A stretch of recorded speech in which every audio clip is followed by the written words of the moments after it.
Sobat Easy Stock, jumpa lagi. Kita membahas saham-saham pilihan ajaib sekuritas. Ada BRPT di chemical, ada BBYB, Bank Neocommerce, ada Avia, itu perusahaan cat, BPKP, itu bank juga. Nah ini kalau kita lihat ya, buy sama target price, terus ada stop loss. Coba ya kita lihat perhitungannya di sini. Kalau BRPT buy 865, target price-nya 895, profit 3%, semua ditargetin 3%, harus jual di 3%. Lantas kalau turun, itu Anda harus stop loss di 835 atau 1220 di BBY. Artinya Anda ini harus stop loss di antara minus 3 sama minus 4%. Pertanyaannya, ngapain Anda capek-capek? Buat apa Anda seharian nongkrongin, liatin monitor sampai bengkak mata itu, cuma mau untung 3%. Nah ini memang kalau Anda berpedoman sama chartis atau technical analysis, Anda akan memegang rekomendasi seperti ini. Karena yang direkomendasi sekuritas semuanya itu technical. Semua adalah trading, kalau bisa day trading, karena itu menghasilkan fee untuk buy and sell kan.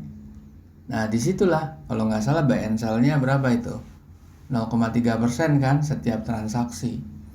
Nah kalau Anda main di jumlah lot yang banyak, tentunya profit dia banyak. Anda loss aja, dia tetap untung. Anda cut loss ya, apalagi Anda cut loss dalam jumlah lot banyak. Nah, itu pasti yang untung adalah mereka.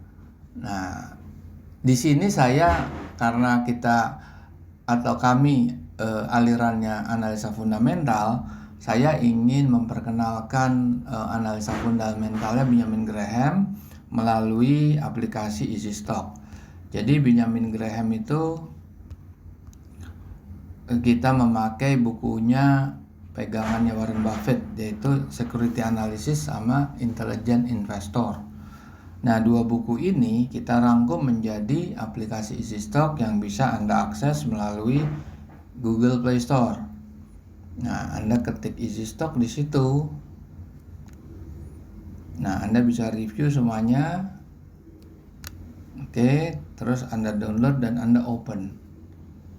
Akan tertampil seperti ini gitu. Oke, kita buka yang bendera Indonesia. Di situ ada 788 saham yang Anda bisa periksa perbandingan antara closing price dengan nilai wajar tertinggi dan terendah. Kalau di technical analysis itu support dan resistance. Oke, kita mulai aja. BRPT, Barito Pacific. Ini kalau Anda lihat di sini, ini sahamnya atau harganya naik 50 perak. Ini kan per tanggal 13 Juli, bukan tanggal 14 ya. Berarti dia dari tanggal 12 naik 50 perak. Anda bisa periksa di sini tanggal 12-nya. Nah kan sama kan? Nah, Oke, 13. Nah ini nilai wajar tertingginya 1170. Closing price-nya 875. Artinya dia punya upside 34%. Nah, tetapi dia punya potensial downside yang tinggi. Nah, di sini apa yang dimaksud? Kita buka panel ini.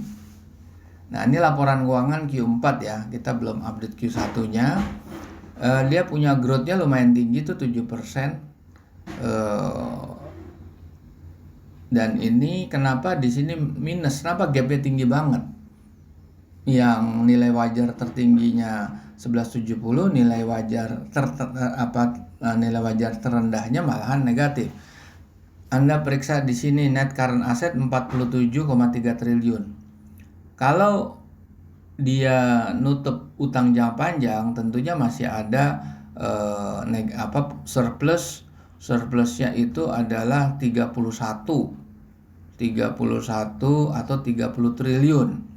Tapi begitu dia suruh cover utang jangka panjang, 30 kurang 55 kan negatifnya jadi 25 triliun. Nah, ini tidak mungkin di cover sama free cash flow yang 3,4 triliun, meskipun free cash flow itu diekstrapolasi dengan discounted cash flow ya, nggak mungkin bisa dia. Nah, artinya apa? Di sini utang jangka panjang itu adalah suatu resiko yang harus diperhatikan manakala pasar tidak stabil atau cenderung bearish, turun terus gitu. Nah, ini harga saham bisa aja meluncur ke bawah, bukan nggak mungkin. Ini kita lihat aja di sini. Di sini BRPT. Memang itu semuanya jangka panjang semua, tapi dia punya potensi. Nah, ini kan turun semua nih kalau dilihat nih. Ini turun semua nih di sini nih. Kalau lihat harian, turun semua, tapi ini naik lagi. Nah, baru naik. Kalau technical analysis sih memang bicaranya buy high, sell a little bit higher gitu kan. Nah, kalau fundamental lebih ke arah buy low, sell high gitu. Nah, oke. Jadi ini coba kita lihat, periksa financial ratio-nya. Dia punya return on equity 7%, di bawah benchmark. Benchmarknya 10%. Profit marginnya juga di bawah benchmark 10% juga. Jadi sebetulnya net working capital bagus, debt equity-nya yang tinggi di atas 1, harusnya di bawah 1 yang benar. Nah, ini yang menyebabkan dia punya potensi untuk turun. Nah, tapi kalau Anda sebagai trader silahkan, kalau Anda milih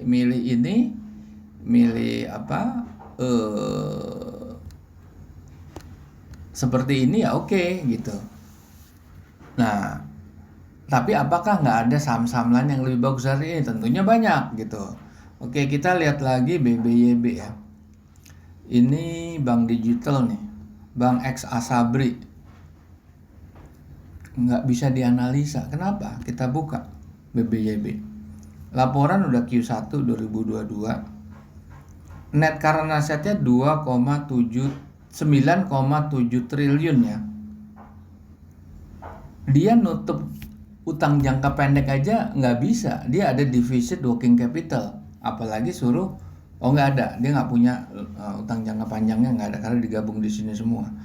Nah, sekarang free cash flow-nya aja negatif karena jelas net income negatif. Nah, ini nggak bisa dianalisa saham ini.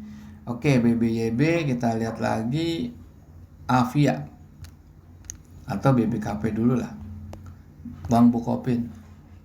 Nggak bisa juga dianalisa. Kenapa? Ini bank yang baru diambil alih sama Bank Korea. Ya mungkin dianggap ini murah buat Bank Korea, tapi sebenarnya nggak ada nilainya. Kenapa di sini? Di sini net current asset 57 triliun nggak bisa nutup utangnya itu nggak bisa. 69 triliun. Free cash flow-nya nggak cukup kuat untuk nutup negatif berapa tuh? Negatif hampir 10 triliun ya. 10 triliun lebih malahan. 10, 11, 12 lah, hampir 12 triliun. Dia nggak kuat. Dia harus paling nggak minimal di angka 5 triliun free cash flow-nya. Coba kita lihat. Return on equity pasti negatif. Nah, profit margin aja lebih tinggi dari gross margin. Artinya apa? Dia punya gross margin katakan 10, profit marginnya bisa 15, kan nggak mungkin. Tetapi di dalam akuntansi mungkin, karena ada pendapatan di luar perusahaan. Artinya disuntik kan dana kan, entah dalam bentuk apa. Itu bukan fiktif tapi real, ada dana yang masuk ke dalam rekening. Nah, disinilah yang jadi perbedaan sudut pandang. Kalau sudut pandang Benjamin Graham, dia betul-betul melihat core bisnisnya loh. Tidak melihat memasukkan unsur-unsur yang masuk dari luar perusahaan. Kalau perusahaan ini misalnya di luar perusahaan tuh bisa aja hasil investasi di luar, atau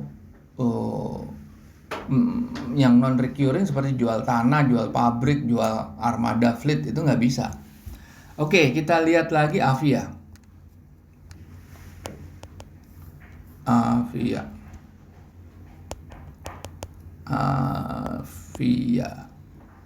Oke, Avia. Nggak bisa juga, terlalu tinggi nih harganya. Harga terlalu tinggi. Nah, ini sebetulnya kita lihat financial ratio-nya. 4% kecil. Ini udah Q1 ya. Kalau Q1 2022 berarti 3 bulan ya. Ini 4 kali 3 12, masih oke lah. Berarti sekitar 12 11 12 ya. Profit margin juga bagus, 23%, bagus. Debt equity-nya di bawah 1, bagus. Working capital-nya tinggi, bagus ini sebetulnya. Tapi apa harga udah terlalu tinggi? Harusnya memang nggak segitu. Ya ini udah diangkat, terlalu tinggi Avia ini. Coba kita lihat harga sahamnya, kan naik. Harusnya ini kalau di 685 sekitar segitu, mungkin lebih rendah lagi dari situ karena ini waktu IPO. Nah,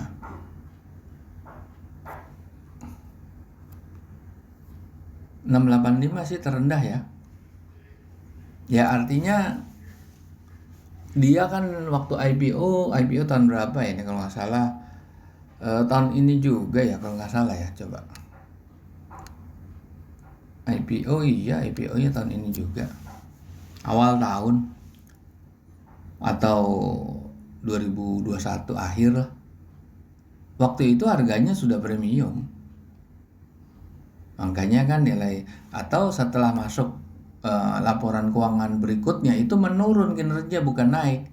Coba Anda periksa aja di kuartal keempat atau Anda cek di video saya waktu bahas harga IPO-nya Avia, kan ada nih. Nah itu bisa aja itu turun kinerjanya di periode berikutnya. Oke, para pemirsa, sampai di sini kita jumpa lagi di lain kesempatan.